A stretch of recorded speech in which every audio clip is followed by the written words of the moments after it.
Hello అండి, నేను మీ doctor Jyothirmayi, consultant obstetrician gynaecologist, laparoscopic surgeon, reconstructive and cosmetic gynaecologist. ప్రెగ్నెన్సీలో ట్రావెల్ చేయొచ్చా అంటే ట్రావెల్ చేయండి, ఎస్ యూ కెన్ ట్రావెల్ అనే చెప్పే మేము కొన్ని రెడ్ ఫ్లాగ్స్ ఉన్నప్పుడు ప్రెగ్నెన్సీలో ట్రావెల్ చేయొద్దు అంటాను. అలాంటి రెడ్ ఫ్లాగ్స్లో కొన్ని మీకు ఈరోజు నేను చెప్పబోతున్నాను. ఫస్ట్ థింగ్, మీకు ఈ ప్రెగ్నెన్సీలో బీపీ, షుగర్, హార్ట్ ఇష్యూస్ ఏమైనా ఉన్నాయా, then don't travel.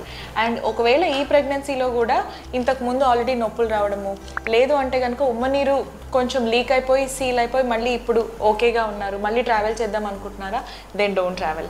And cervical stitch వేసారా మీకు ఈ ప్రెగ్నెన్సీలో కానీ ఇంతకుముందు ప్రెగ్నెన్సీలో కానీ, దెన్ ట్రావెల్ చేయొద్దు.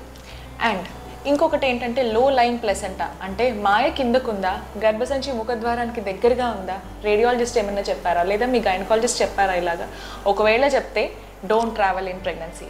ఇంట్లో ఉండండి, రెస్ట్లో ఉండండి. Have a happy pregnancy. Thank you.